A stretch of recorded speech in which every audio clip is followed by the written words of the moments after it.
servicio en el que puedes confiar. Ya son las 6:19 de la mañana y les damos los buenos días al profesor Edwin Cabrera. Buenos días. Buenos días, Melissa, que es de su vida. Buenos días, ¿todo bien? Comenzó la lluvia hoy, también temprano en la mañana. Sí. Ya está lloviendo. Bueno, es una llovizna, pero un tanto intensa. Un tanto intensa. Señor Alfonso, buenos días. Buenos días a los amigos de Onda Chiricanas. Buenos días a los amigos de Vox, allá en Agua Dulce, provincia de Coclé. Y buenos días a los que nos... ¿Y a Gonzalo? Pero cálmese. Pero ¿Cuál es el sofoco? Pero es que ya me Buenos días a los que nos siguen en la página web, en YouTube, en todas las redes sociales.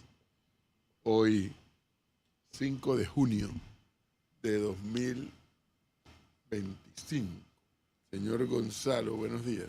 ¿Cómo me le va, profesor? Tengo una duda. Una nada más. Una sola, Ok. una sola. ¿La Vox se escucha en Azuero o en Peronomé? En Azuero. Emite señal desde Agua Dulce, provincia Ok. de Coclé. Y acuérdese que en Panamá la asignación de frecuencias es por área de servicio. Ok. Entonces, esa frecuencia que emite Vox en 3.5. 103.5 desde Agua Dulce llega a la región de Azuero, incluye Santiago de Veraguas, hasta donde puedo saber. Ok, muy bien. Si es que usted puede decir que estamos en todo el país. A Muy los bien. amigos de Darien que nos escucharán por YouTube, porque hasta allá es otro esfuerzo. Otro esfuerzo para ir para Darien. Poco a poco, pues. No, es cuestión de dejar el teléfono. Tengo que hablar ahí con mi amigo para ver si le interesa que estemos en Darien también. Oiga, a propósito de Darien, Gonzalo, ¿quién entiende a sus colegas periodistas? ¿Por qué? ¿Cómo Según así? una joven, o mujer, pues por lo menos es mujer, no sé si es joven o es vieja, una mujer, periodista de la DW, la Deutsche Welle, Ujú. dice que Darien está tomada, que el gobierno no tiene control sobre Darien, ni sobre Bocas del Toro. ¿Cuándo dijo eso? Una nota publicada. La ley esta madrugada, pues, según lo que dice ahí, fue publicada hace 17 horas. Oiga, no tengo ni idea. Ni idea. Ni idea. Porque lo que dijo el presidente es que la situación en Darién está controlada, ¿no? Está más que controlada. Entonces no sabría decir por qué el comentario del colega. Según la nota, dice que el gobierno no tiene control sobre Bocas del Toro y Darien. Que nada más le faltó decir que Panamá es prácticamente ya es Líbano. No, pero será por las protestas que se están dando en Darién. Bueno, pero si hay protestas, espere, vamos por parte, Gonzalo. ¿Hay protestas? Sí. Sería una tontería decir que no hay protestas en Darién, en Bocas del Toro, en Veraguas, en Panamá, en Los Santos. Hay protestas, si las hay, no lo puedes ocultar. Lo que no me puedes decir, como hay un subtítulo dentro de la nota, que son las protestas más graves en 30 años en este país. No, eso no. La más grave No. fue en 2023, de las que yo Sí. recuerdo, de las varias que yo recuerdo. Estas no son las más graves. Estas que estamos atravesando desde el tema del seguro social no son las protestas más graves, porque a diferencia de 2023 y obviamente también 2022, el resto del país estaba funcionando. Entonces, vaya usted a saber. Ahí sí no le sabría decir. No le sabría decir. No, ya usted viene con su solidaridad. No solidaridad, le estoy diciendo, o sea, no le sabría decir por qué la colega dio esa información. Y dos, es cierto, o sea, decir que son las protestas más fuertes que se están viendo en el país, pues no es cierto. Creo que en el 2023, al menos, profesor, sí le puedo decir, al menos en la ciudad capital, que es por donde yo me muevo, la diferencia es notoria. O sea, en el 2023 la ciudad estaba paralizada. Sí, claro. Sandra Paralizado. Weiss, aquí está, como Melissa es mala, ya me la consiguió y aquí me la mandó. Sandra Weiss se llama la periodista. Panamá, 2 puntos. Rebelión social contra un modelo de país fracasado. Corrupción Oiga. e ineptitud asolan a Panamá una vez elogiado por su estabilidad. Y ahora Trump quiere recuperar antiguas bases de Estados Unidos en el canal. Un cóctel peligroso. En esa introducción estoy un tanto de acuerdo. Sí, la corrupción y la Sí, ineptitud así es. es Y el discurso lo de de Trump también. Trump ha complicado el país. Entonces, Sí, señor. ha complicado el país. Entonces, el No, ánimo y popular caldeado en Panamá debido a décadas de corrupción, dicen analistas. Estoy de acuerdo. Estoy de acuerdo también. Entonces comienza la nota. Batallas campales con heridos, provincias enteras bloqueadas y pérdidas económicas millonarias. 2 puntos. Panamá parece en estos días un país en guerra. Por un lado está el gobierno desprestigiado, pero apoyado por las fuerzas de seguridad. Por otro lado, sindicalistas, ambientalistas, estudiantes, mujeres, maestros e indígenas que han tomado las calles, hartos de una clase político-empresarial vista como corrupta e inepta. Ambos campos se atrincheran y la violencia escala en un cóctel peligroso de ingobernabilidad, advierten analistas consultados por DW. Nada más le faltó decir Líbano. Nada más le faltó decir. Mire, y usted lo sabe, Gonzalo, si usted va a Buenos Aires, frente a la Casa Rosada, todos los días hay protestas. sí. Si usted va a Washington, frente a la Casa Blanca, todos los días hay protestas. Cualquiera de estos países democráticos, y particularmente en Latinoamérica, hay protestas. Las de Panamá están un poco más subidas de temperatura, si es cierto. Pero si sería una tontería negarlo, por amor a Dios, sería una tontería. Si hay protestas, sí las hay.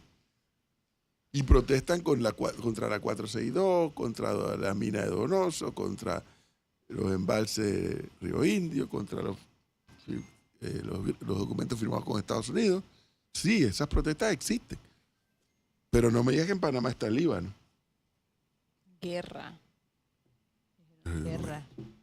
Guerra Lo total. que sí, Así o sea, pusieron guerra total. lo que sí es cierto, profesor, y eso no se puede negar, es que en Panamá los estudiantes van por la 8ª semana sin clases. Eso sí es Eso cierto. sí. Eso es una realidad. Pero eso no lo dice la periodista, ¿qué? Sandra Weiss. Sandra Way, sí. Sandra Weiss no dice eso. Que producto de una protesta legítima para los que están en contra de esos temas, los estudiantes están a punto de perder el año escolar, no el primer trimestre, el año escolar. Entonces, pero bueno, la DW de Sandra Weiss ve que en Panamá está Líbano prácticamente. Ahora, ¿cómo hacemos con lo dicho por el Contralor el día de ayer? ¿Sobre ¿Generará qué? algún cambio? ¿Qué cosa dijo? ¿Qué más? ¿Qué otra Bueno, cosa? uno, el tema de del cheque, de los cheques, que no van a salir. 2, el tema de la pérdida de clases. Y 3, el que los dirigentes siguen cobrando sin trabajar, ¿no? Entonces la consulta es, eso, amén, de que seguimos sumergidos en la protesta, de que ahora los profesores y educadores están llamando a una huelga nacional, bueno, le vuelvo a hacer la misma pregunta del día de ayer. ¿Cuándo pasamos la página? No, ellos van a seguir apretando el puño porque la otra semana no van a cobrar. Ellos van a seguir apretando el puño. O sea, esta película ya yo la vi. La pregunta que surge es si el gobierno va a ceder. Esa es toda la pregunta que algunos nos hacemos. Porque Sandra Weiss lo que no dice que hay otro sector de la sociedad, no sabemos cuán grande o cuán chico es, que no quiere que se le pague a los educadores que no han trabajado. Y que si el gobierno cede en eso, el gobierno pierde en ese sector de la sociedad que dice, hey, está bien que protesten, pero si no trabajan, que no cobren. Ahora, no sé si usted tiene en su registro de memoria fotográfica, incluso de su cerebro, cuán- ¿cuál ha sido la protesta o la huelga más extensa que ha habido en el sector educativo en Panamá? ¿Por cuánto tiempo? ¿Esta pudiese ser una de las más largas? No, han habido otras más largas, pero que al final les pagaron. Esta ha sido la primera entonces que no les han pagado. O que no les van a pagar. Que hasta ahora, no, Ajá, lo que claro. pasa, Melissa, es que el acuerdo el finiquito, el finiquito incluye el pago de todos los tiempos que no les pagaron y todos los gobiernos han cedido en eso y que no hay represalia. Ese es el documento de finiquito. Hasta ahora, esta administración es la única que ha dicho regresen a clases, pero no se les va a pagar lo que no han trabajado. Entonces, la única manera que... Cristi, buenos días, no la había Buenos días, visto. ¿qué tal? ¿Qué tal? Entonces, déjeme para entender un poco, la única manera que han tenido los distintos gobiernos, no solamente obviamente para conseguir que los profesores regresen a clase cada vez que había una huelga es ceder a lo que los profesores han querido. Sí, ese es el documento que ellos llaman del finiquito de huelga. Ok, entonces, por eso es que nosotros vimos en la era Martinelli que se les hizo, al final se les aumentó el salario y no estuvieron, no se pudo poner las evaluaciones. O sea, independientemente de esta coyuntura actual, Sí, ¿no? pero Esto en es la lo que época de Martinelli no les aumentaron el salario por una huelga. En la pero, época de Martinelli se planificó un incremento salarial que llegó a $900 con una serie de supervisiones y entonces Martinelli se arrebató al fin y dice, no, ninguna supervisión, dale los 3 tramos de $300 y luego vino Varela y terminó de desmontar todo lo que se había montado para, en virtud de esos $900, cuál iba a ser la contraprestación que ellos tenían pero que dar, entre otras la supervisión.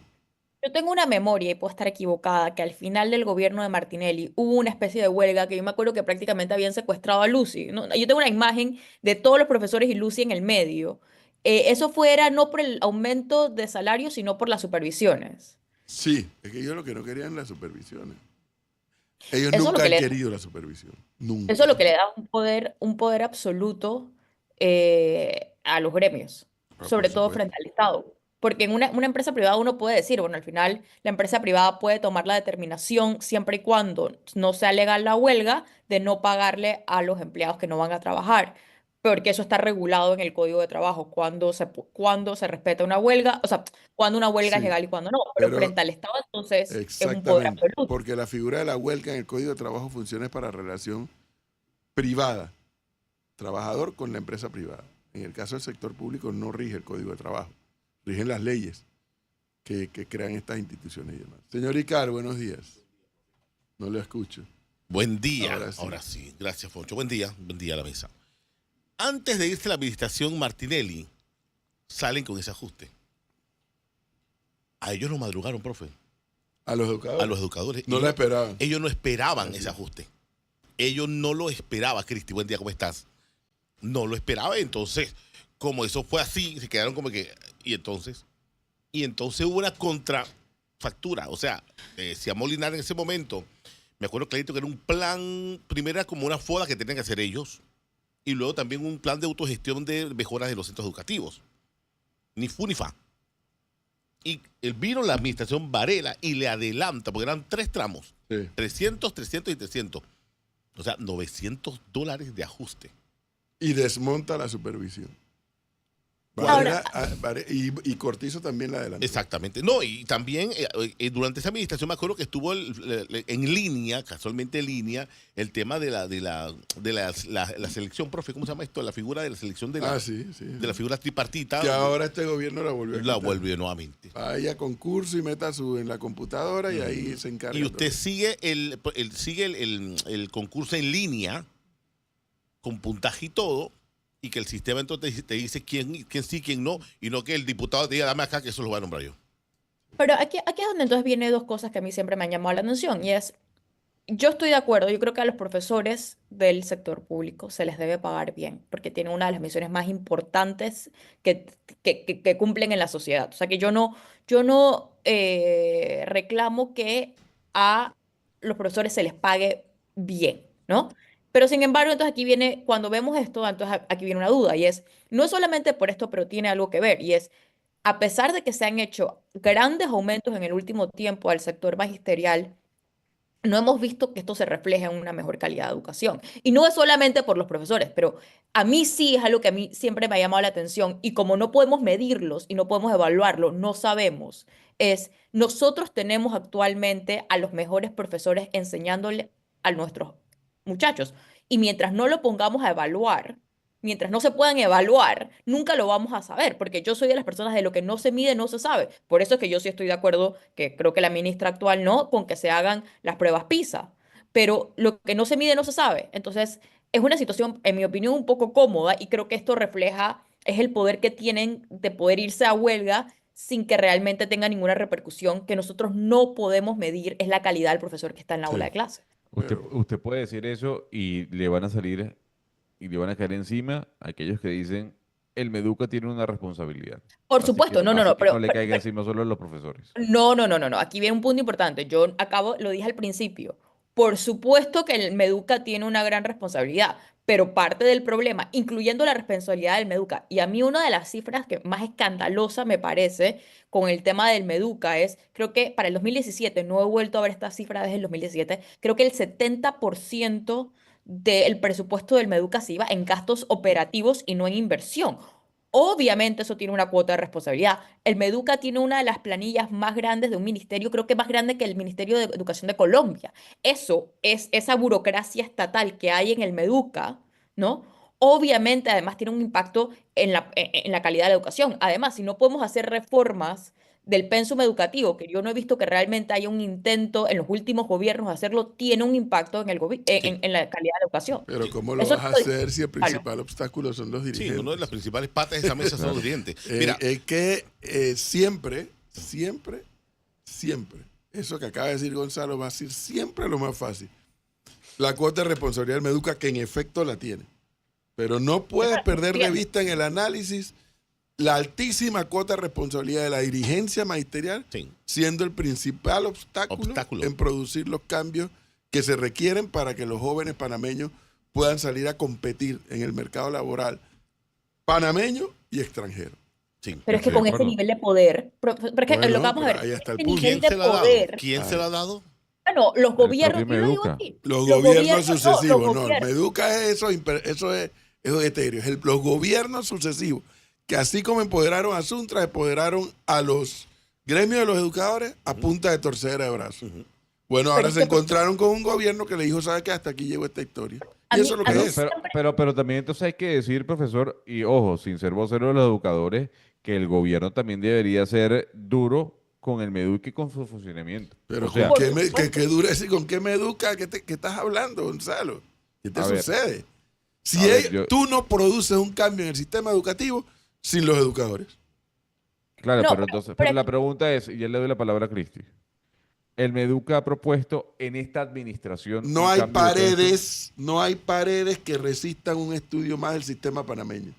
Ya no hay lo pared hacen que todos los resista un gobiernos. estudio más. Los estudios están de vicio, hechos por panameños y hechos por organismos extranjeros, internacionales. No hay pared que resista un estudio más, Gonzalo, no te enredes en eso, Pero, créeme. pero aquí hay algo que a mí sí yo lo he dicho y lo he repetido varias veces, no es solamente de este gobierno, es de todos los gobiernos anteriores. Y creo que esto, puedo equivocarme, el profesor me puede tal vez corregir, porque esta es una parte histórica que tal vez yo no manejo también, que gran parte de la génesis de este problema viene desde el momento en la dictadura que se le cede muchísimo poder a los gremios en una aras de más o menos de comprarlos, ¿no? Pero para mí lo que no deja de llamar la atención con esto es que al final del día todos los gobiernos, por lo menos en democracia, le han tenido más miedo a los gremios magisteriales que a los padres de familia y a la sociedad Es en general. correcto, eso sí es así. Ahora, nada más hago una corrección, Cristi. No, es que yo hice la síntesis histórica ayer, espero que no me haya equivocado. Los gremios de educadores antes del 68 tenían unos niveles de beligerancia importantes, tengo entendido, hubo marchas, hubo protestas. Antes del 68 no me pregunten en cuál de los años. Llega el golpe de Estado de los militares, desaparecen los partidos políticos, desaparecen los sindicatos, desaparecen los gremios de educadores. En 1979 viene la discusión de la reforma educativa. Y nada más eran 3 gremios, el de las maestras, el de los profesores y el de las escuelas particulares. Nada más eran 3. Marcos Alarcón, Marcos Alarcón de los movimientos de maestros, Gilberto Solís de las escuelas particulares y siempre se me olvida el de los profesores. Nada más eran 3. Logran derrocar padres de familia y educadores y la sociedad en su conjunto en dictadura, logran derrocar y derogar la reforma educativa. Listo. A partir de allí, los gremios de educadores comienzan a ser empoderados. Ojo, no por la dictadura, por la oposición política de la época a la dictadura. Y hacían causa común en agendas de temas de protesta contra la dictadura. Listo. Termina la dictadura, llega la democracia y los gremios comenzó en el 79, ya para el año 90, ya los gremios estaban con mucho más músculo y estuvieron muy activos en la lucha civilista contra la dictadura. Llega la democracia y entonces, bueno, el gremio de educadores se sigue empoderando aún más, pero con una particularidad. A partir del 90, cada vez que iban a unas elecciones y un grupo perdía, creaba otro gremio. Hoy creo que son 38 gremios. Lo que empezó por 3, hoy son 38. Pero siguieron siendo empoderados. Pero además que siguieron empoderándose ellos mismos, los gobiernos sucesivos de Endara hasta Cortizo terminaban arrodillados cuando los educadores iban a huelga por dame más plata, dame más plata, dame más plata. Pero el modelo de educación no cambiaba. No ha cambiado. Y todos cedían. ¿Cómo es? El finiquito. El finiquito. El Todos finiquito de cedían huelga, al el final. finiquito de huelga. Así que ya los educadores han probado la sangre. Bueno, ahora vino después Martinelli con los $900 en 3 tramos de 300. Ya el tema salarial no es precisamente un tema, pero ahora se metieron en una discusión de 4 temas que no tienen nada que ver con el sistema educativo. Y el gobierno de Mulino hasta ahora ha dicho, ustedes sigan ahí porque no van a cobrar. Eso es lo que le han dicho. Ustedes sigan protestando, que no van a cobrar. Y ya estamos a 8 días de que termine el primer trimestre. A mí hay algo que sí no me deja de dar, cosa que yo creo que lo dije aquí la vez pasada y Gonzalo me cayó encima y todo el mundo me cayó encima, y es este modelo de relación gremial-gobierno, y no es el gobierno solamente con José Raúl Mulino, independientemente de lo que pase con la coyuntura actual. En este modelo que tenemos de relación, no hay manera de hacer las reformas necesarias para el sistema educativo de aquí en adelante. Nosotros hemos reducido esta situación a lo más básico, y es que los muchachos tienen que ir a clase. Pero esto de modelo gremial, que no es la culpa solamente del modelo gremial, pero indudablemente este modelo impide por la propia condición humana, y es aquí hay un grupo que tiene un alto poder que no permite que se hagan las adecuaciones que necesitaría el sistema educativo. Ahora, empecemos también porque no puede haber un buen sistema educativo cuando el 70% del presupuesto del Meduca se va en gasto operativo y no en inversión. O sea, no hay modelo educativo que aguante si esa es la manera en la que el Meduca, independientemente del gobierno, se gasta el dinero. No hay manera que podamos hacer las mejorías. Pero con este gobierno, con este modelo de relación gremial-Meduca, hace imposible que podamos modernizar el sistema educativo, la ¿Y dónde verdad. está la sociedad civil? Bueno, los padres de familia, la sociedad civil, esto no parece ser tema en Panamá. La educación no parece ser un tema de urgencia para la sociedad panameña. A mí esto me sorprende No, porque, enormemente. bueno, Icar lo dijo. Icar dijo algo que es cierto. No es tema porque no se ve, pues, porque no es un Bueno, puente, no es un túnel. a propósito de eso, Julio César Ortiz era el otro dirigente. Gracias. Julio César Julio Ortiz. César Ortiz era Yo el estaba, otro. mira, estoy callado porque está haciendo y yo me acuerdo. Yo no, es que dije, siempre se me olvida. Es que él después de ese momento, ya después él pasó a un segundo plano y ya no se No, le- pero no después supo más. también esas dirigencias se tiraban a la contienda electoral, profe, ¿se acuerdan? Algunos, varios. Alarcón terminó siendo no solamente ministro, fue legislador también. Bueno, en dictadura fue legislador y después en el gobierno de Endara fue ministro de Educación. Al igual que a Luz. Gordón. Pero mire, comentarios. Cuando yo les digo a ustedes, amigos oyentes, de que yo no combato la presencia de extranjeros en Panamá, porque yo tengo mi propia visión de la presencia de extranjeros en Panamá y en el mundo. Porque cuando tú aceptas y toleras y permites que extranjeros sean parte de la sociedad panameña, hay un intercambio cultural, hay un intercambio de conocimientos, hay un intercambio de ideas y eso contribuye a subir el valor de una sociedad.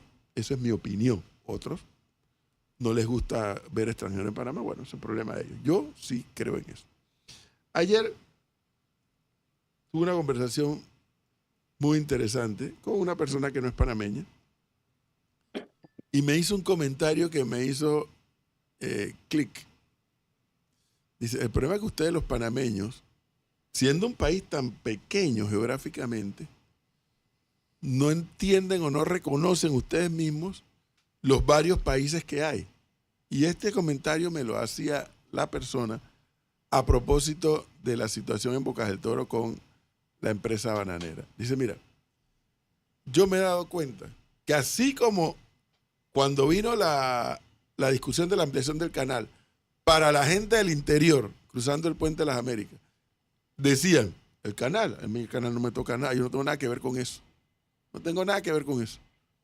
Eso allá los panameños, los colonenses. Acá en el interior eso no nos toca. Y el referéndum estuvo en el despegue de la campaña del referéndum. Se estuvo tambaleando porque todas las encuestas marcaban que en el interior ni le va ni le viene. Es más, podía producir un ausentismo grande. Incluso hubo momentos en que hubo dudas de que podría ganar el no. Y se tuvo que rediseñar toda la campaña para volcarse hacia el interior a explicar las bondades de la ampliación del canal y el impacto del canal en el país. Pero para la gente del interior, el canal ni le sumaba ni le restaba. Me dice la persona, al revés es lo mismo. Para el resto del país, no está entendiendo o no ha querido entender o no pone en proyección el problema de la empresa bananera en Bocas del Toro. No lo está poniendo en dimensión el país, no los bocatoreños, no los del sindicato de trabajadores. El resto del país no lo está poniendo en perspectiva. Y eso a mí me decía la persona, que repito es extranjero, a mí me llama la atención. Digo, ¿cómo es posible que el resto del país está asistiendo a ser observador a lo que está pasando en Bocas del Toro? A ver, el producto panameño del banano, amigos oyentes, todo el producto panameño se va para Europa. Porque la producción panameña, con respecto a la ecuatoriana, por ejemplo, con respecto a la de Guatemala, a la de Honduras y a la de Costa Rica, es la más pequeña, según tengo entendido. Es la más pequeña de todas esas producciones que hay en la región. Pero se reconoce que es un buen producto. Ayer. Exportar para crecer. Matamos el producto de exportación número 1 entre 2020 y 2023, entre paréntesis, cobre. Ahora, el que fue producto número 1 siempre, entre paréntesis, número 2 durante la vida del cobre, queremos matar el producto de exportación, entre paréntesis, banano. Es decir, cuando estábamos explotando como país la mina esa de cobre, el cobre pasó a ser el primer rubro de exportación de Panamá. Antes de eso, era el banano. En algún momento de la vida lo fue el camarón, tengo entendido. Pero antes de eso fue el banano. Ahora, con el cierre que lleva todavía la mina, el banano ha pasado. El banano pasó al primer lugar. Pero ahora se nos antojó cerrar la operación de la finca porque hay un problema con la 462, con el Río Indio, con Donoso y con los acuerdos con los gringos. Se han dejado de exportar más de 2.7 millones de cajas en 6 semanas. 2.7 millones de cajas en 6 semanas. Eso se traduce en 110 millones de dólares en pérdida, porque ayer tuve que salir corriendo a pedir toda esta información después que este extranjero me puso esa perspectiva y yo creo que este tipo tiene razón. Los varios países que hay dentro del país, dentro de un solo país que se llama Panamá. Y es verdad, el resto del país, como siempre perseguimos a Bocas del Toro allá lejos, no dimensionamos las consecuencias de esta paralización y de este posible retiro de la empresa de Panamá, que no significa que le entregues a la empresa todo lo que la empresa pide. No. La empresa está aquí y tiene que cumplir con las leyes de Panamá. Y tiene que honrar frente al sindicato sus acuerdos que tenga. Pero es que, como lo hemos dicho aquí en este programa, el sindicato de la bananera en Bocas del Toro no tiene una sola reivindicación frente a la empresa. Una. No. Los temas son los 4 que planteó Suntrax. Suntrax, que ya está trabajando al 100%. Pero ellos siguen allá reclamando los 4 temas. O sea, el impacto en la economía es terrible. No en la economía de Bocas del Toro, que es más que terrible. En la economía del país. Más de 5.000 personas destituidas, votadas ya al día de hoy. Y me decía este extranjero, o sea, ustedes no tienen idea de lo que eso significa. O sea, el resto del país no está proyectando eso. Eso es prácticamente la provincia quebrada, la provincia entera. Porque en tierra firme de lo que se vive fundamentalmente de la bananera. Ahí la Colón del turismo. Pero no puedes comparar los ingresos que genera el turismo en la Colón con lo que genera la bananera como un todo. En empleos, en impuestos, en generación indirecta.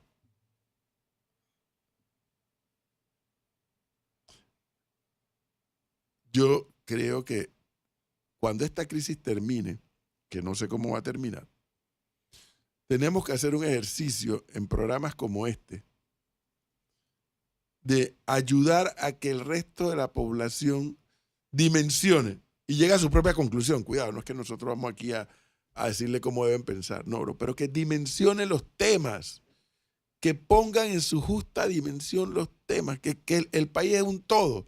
Si tú cierras la zona libre, allá en Chiriquí decís, bueno, eso es problema de los colonenses que se jodan. ¡No! Si tú cierras la zona libre, le hace un daño al país entero en su economía. Si la bananera se va, si la empresa bananera se va, o sea, bueno, es un problema de los bocatoreños. No, es un problema de todo el país. A los bocatoreños les impacta directamente, pero afecta al país entero en sus números de la economía. O sea, tenemos que abandonar esa visión regional o regionalista de los temas. Sí, hay versiones regionalistas. ¿Qué es lo bonito del béisbol en este país? Que es un regionalismo bonito de competencia deportiva. Ese es válido. Pero cuando vas a hablar del país como un todo, no lo puedes ver segmentado. El impacto del sector agropecuario en todo el país. No puedes decir que, no, bueno, es un problema de los agricultores que ellos van a ver qué hacen. No, es un problema de un todo. Que está focalizado en una región del país, sí. Pero tenemos que empezar a ver todos estos grandes temas con visión de país, no con visión de región. Porque además les tengo noticias. Si esa empresa se va, que para mi opinión está a un paso de que se vaya, ¿usted sabe lo que va a pasar con toda esa gente en Bocas del Toro? Que no van a tener trabajo. Bueno, ya hay no sé, 5.000 o más que ya no tienen trabajo. ¿Usted sabe lo que va a pasar? Van para David, van para Santiago, van para Aguadulce, van para Penonomé, van para Chitré, van para Las Tablas, van para La Chorrera, van para Raiján, vienen para Panamá, San Miguelito y San Corocoro. Eso es lo que pasa. ¿Por qué hay esa concentración en estos países latinoamericanos, del cual Panamá no es la excepción? Esta concentración de población en determinados sectores. Porque la gente en el interior, cuando no encuentra solución a sus expectativas, le hace, entre otras cosas, empleo, dice, hay que ir para la capital. Ahí hay más posibilidades. Entonces, cuando llegan gobiernos que tienen visión, los gobiernos impulsan desarrollo en las provincias para que la gente desarrolle allá mismo en su área y no haya esas migraciones y entonces esas concentraciones de altas densidades en determinados puntos. Yo les invito a que reflexionemos sobre ese tema. No lo digo porque me lo dijo un extranjero. Bueno, es que a veces lo bueno hablar a veces de manera reiterada con extranjeros es que como vienen de afuera y tienen una visión un poco más desde afuera, te refrescan tus ideas. Y yo le terminé diciendo, tú tienes toda la razón. Porque recordé también yo lo del referéndum de la ampliación del canal. Veamos estos temas como país entero. El país entero pierde desde Bocas del Toro y Chiriquí hasta Arién si esa empresa se va. Y yo no lo digo en defensa de la empresa, cuidado. Lo digo en función de lo que nos pasaría. Porque, repito, si el sindicato estuviera haciendo reivindicaciones laborales, eso está en el juego. Pero no perdamos de vista que el sindicato está reclamando 4 temas que no tienen nada que ver con su relación obrero-patronal. Nada que ver. Nada. Igualito a los educadores. No tienen un punto de reivindicación frente al Meduca. Son los 4 mismos temas que comenzó esta historia Suntras que está trabajando al 100% hasta ahora. Y estos otros 2 quieren seguir y profundizar eso. Mientras eso ocurre, en efecto, sí vemos un gobierno diciendo, ustedes sigan, que yo no pago. Ustedes sigan, que allá lo siguen votando en las bananeras. A ver quién se va a cansar primero. Yo no creo que eso es lo que conviene. Yo no creo que es lo que conviene. Ellos tienen que reconocer que los 4 temas no son ni del Meduca ni del Ministerio de Trabajo. O sea, vayan a sus puestos de trabajo, no pierdan lo que ya tienen y sigan la protesta, porque cuidado, yo no estoy diciendo que paren la protesta. La protesta siempre va a ser legítima. Siempre va a ser válida para los protestantes. Pero tienes que reconocer que ni el sindicato de la bananera, ni los gremios educadores están planteando reivindicación en sus áreas de trabajo. Están planteando 4 temas que le afectan al país entero. Sí, entonces discutámoslos como país entero. Y recordemos que estamos hablando en este caso del banano, que es un producto perecedero. Ya no se habla de que se van a perder la fruta que estaba en los tallos y demás.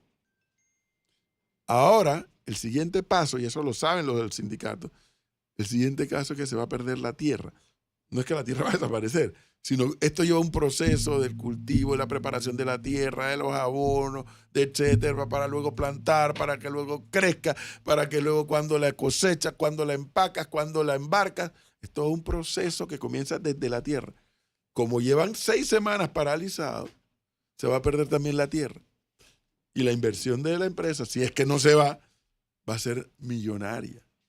Si es que no se va. Y les reitero algo, esto sí ya lo tengo reconfirmado. Es mentira que si la empresa se va, al día siguiente viene otra empresa. Registren esto, es mentira, ya lo verifiqué. Es mentira que si la empresa se va, llega otra empresa al día siguiente. Entre otras cosas, porque ahora la que venga tiene que invertir en preparar la tierra. Millones de dólares. Después tiene que invertir en sembrar. Millones de dólares. Después tiene que invertir en cultivar. Millones de dólares. Y después tiene que invertir en cosechar y exportar. Millones de dólares. Mentira que al día siguiente llegue una empresa aquí a este país. Eso es mentira. 6:57 minutos de la mañana. ¿Ya tomó café, señorita? Ya tomé café. ¿Y Ya empezaron Cristi? los comentarios, ¿no? Yo tengo mi café. Aquí son casi la 1 de la tarde, pero tengo mi café. Pero, Oiga, profe, usted pero sabe tomé que... té. No, yo no tomo té. Yo No. tomo, yo he tomado Yo té, soy pero me gusta muy más café. Pero cafetera. usted no ve cómo es Cristi de activa, de hiperactiva, pues. O Mira, sea, yo he entiéndalo. tomado té, varios meses tomé té, pero no es igual. No es igual. Me Me quedo con imagino café. que No, no es igual, Me quedo con supongo. café. pero, ¿saben a mí que con el tema de Chiquita Ujú. sí me ha estado preocupando? Y es no solamente con Chiquita, es algo en general que estoy viendo. Creo que lo he dicho aquí un par de veces y es, no sé si la falta de comprensión, pero el, el hartazgo que tiene la gente, no sé si es hartazgo la palabra, me está faltando la palabra, pero eh, estamos demonizando las empresas privadas, tanto las grandes como las chiquitas, como las extranjeras, como las nacionales. ¿Qué, qué pasa con esto? ¿Cómo nosotros queremos buscar una economía que pueda moverse si nosotros estamos tratando de acabar? Y cuando digo acabar es cuando uno ve las redes sociales, prácticamente pareciera que el que se vaya chiquita es como un fin en sí mismo, O un como, fin loable o en como un sí mismo, trofeo, Cristi. Como un trofeo. como un trofeo, ¿no? Entonces nosotros aquí estamos hablando de que cuánto dinero nos cuesta el presupuesto estatal, el poco margen que tiene el gobierno para bajar el presupuesto estatal. Y no es solamente de este gobierno, son de los gobiernos anteriores. Pero ¿con qué nosotros vamos a pagar todo esto? La primera respuesta que me van a decir es el canal. Pero tenemos que ponernos en perspectiva que ya nosotros nos gastamos más en subsidio de lo que el canal de Panamá nos da. Nosotros tenemos que, una de nuestras críticas aquí, mías y de Gonzalo, es que nosotros tenemos que como país poder diversificar nuestra economía. Hoy nosotros estamos básicamente corriendo con deuda para financiar nuestro déficit. Esto solamente se empeora si no tenemos industrias, ¿no? No tenemos industrias y y las que tenemos las estamos acabando. Aquí no sé si ustedes se acuerdan que cuando nosotros logramos traer a Miguel Ángel Santos, el economista, una de las cosas que él dijo era que una de las cosas que le ocurría al país es exactamente que no ha podido explotar el interior. Y en el informe que yo leí la semana pasada acerca de la pobreza y la equidad en Panamá, habíamos visto cómo en Panamá sí se ha reducido la pobreza en los últimos 30 años, pero de manera desigual. Y hay un abismo entre la reducción de la pobreza en la ciudad de Panamá y la reducción de la pobreza al interior. Esto va atado de la mano, va atado de la mano con la idea de que nosotros no hemos podido explotar suficiente el interior y que hay pocas oportunidades de trabajo, como dice el profesor, en el interior. Esto no es para decir que las empresas pueden hacer lo que se les dé la gana y que no tienen que respetar en los marcos que pone el Ministerio de Trabajo para la protección de los empleados. Eso no es lo que se está diciendo. Pero en Panamá tenemos que cuidar los puestos de trabajo y tenemos que entender que para poder conseguir todas las cosas que como país nos gustaría conseguir, tenemos que poder atraer y mantener la propiedad y la inversión privada. Y aquí estamos poniendo una equiparación entre empresa internacional, empresa privada, malo. Estamos viéndolo como si lo de chiquita fuera un trofeo que se buscaba conseguir por sí mismo. No, los números están ahí, los estudios están ahí. Y es lo mismo con la parte de los extranjeros, que a los panameños odian escucharlo. Pero un estudio del 2017 refleja que en los lugares donde mejor se paga, en las industrias donde mejor se paga en Panamá, son las industrias donde pueden competir extranjeros y nacionales. Sabemos que hay una distribución no equitativa de la pobreza entre la ciudad y el interior por falta de empleo en el interior del país. Entonces, estos son hechos que la gente se va poniendo brava cuando se los dicen, pero son hechos reales y estamos haciendo lo opuesto de lo que tenemos que hacer.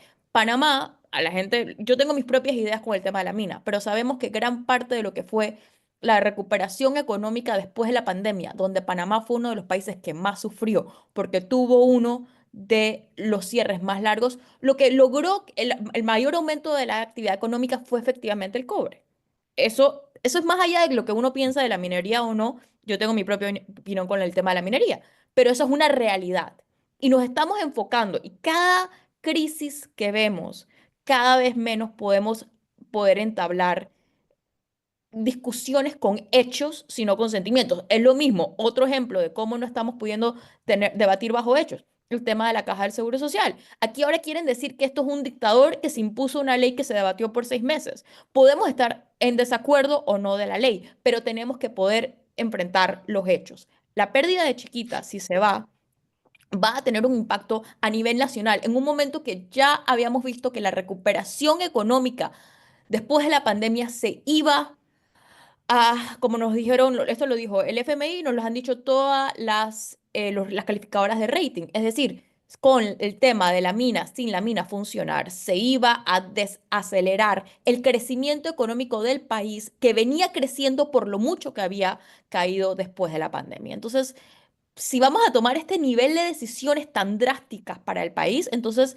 por lo menos hagámoslo con hechos, ¿no? Bueno, lo que pasa es que usted le está pidiendo al sindicato que piense en macroeconomía. Eso no va a pasar. Sorry. Pero no Ellos es están... solamente el sindicato, No, Gonzalo. bueno, claro, pero, a ver, la afectación en Bocas del Toro no la están haciendo ni las pymes, ni siquiera los habitantes de Bocas del Toro. La están haciendo un sector de la Sí, población, en este caso ligado a un sindicato, sí, que es el que tiene trancada la ciudad, sí, la provincia. sí, Y Gonzalo. Cara, Ujú. dígame, no dígame. Digo, o sea, hoy entiendo por la posición que estamos viendo ahora mismo, pero de verdad la responsabilidad de un dirigente sindical tiene que saber de macroeconomía también.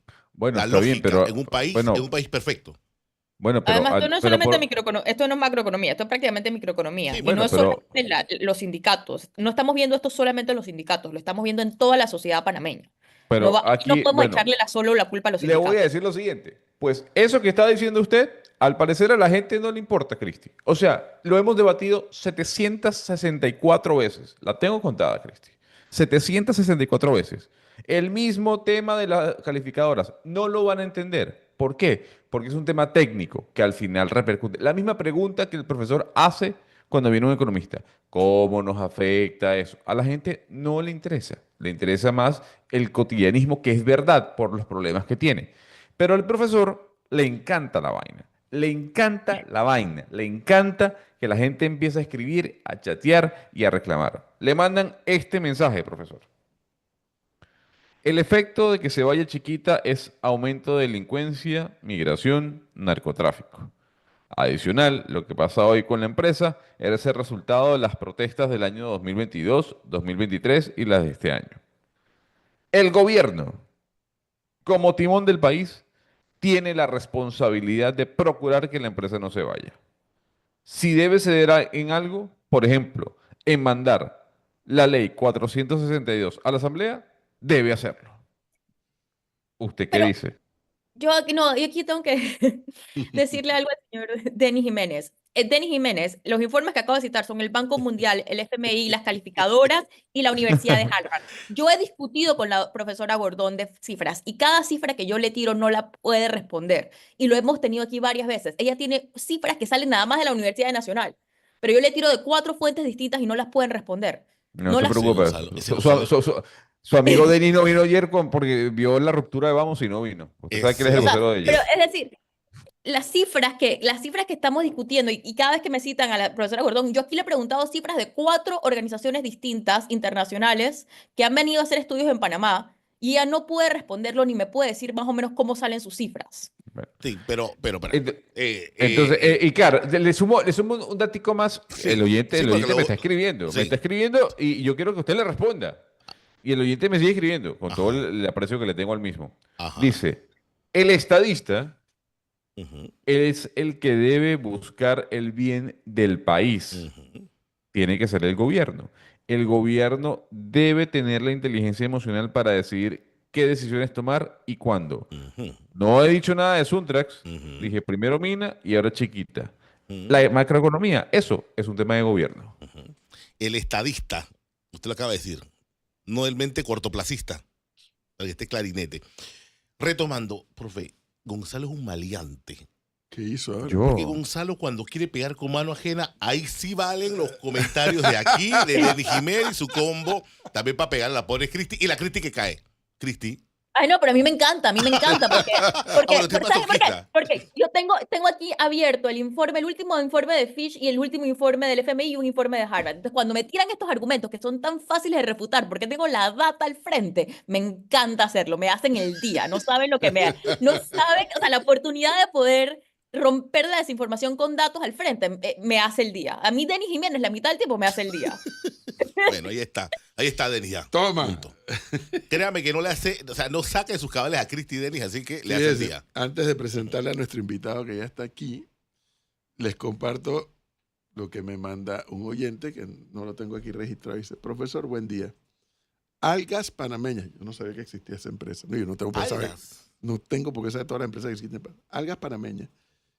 Invirtiendo más de 30 millones en Chiriquí Grande, creando en 5 años miles de puestos de trabajo. Muy preocupados por la situación. algas para uso en fertilizantes, Así. consumo animal y humano, batallando con los tranques.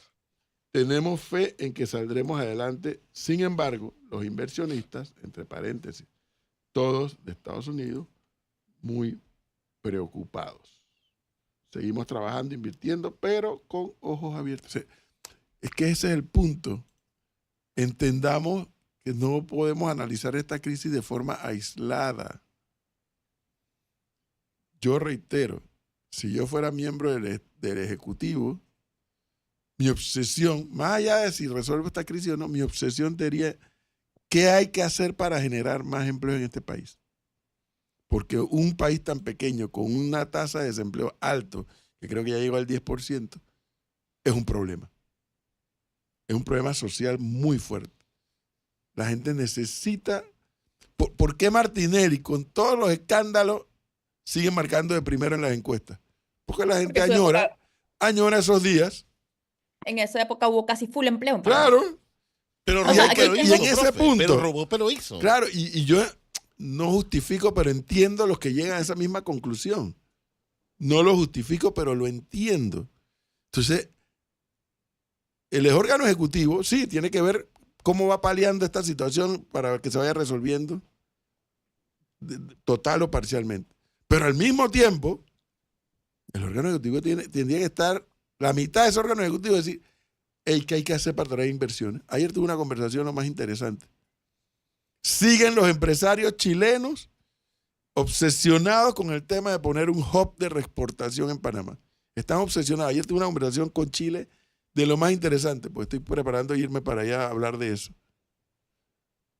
Están obsesionados. Necesitamos poner un hub, pero no está claro qué hay que hacer. Digo, caramba, pero es que el que tiene que estar claro es Panamá.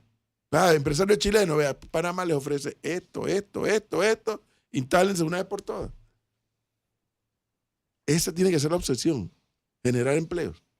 Y después que se generan empleos, entonces hablamos de las condiciones, hablamos de si hay que pagar más a la gente, hablamos de que hay que preparar más y mejor a la gente para que pueda ganar más y mejores salarios. Eso es una cadena, eso ya está estudiado, eso no lo estamos inventando. 7:10 está aquí el diputado Luis Eduardo Camacho.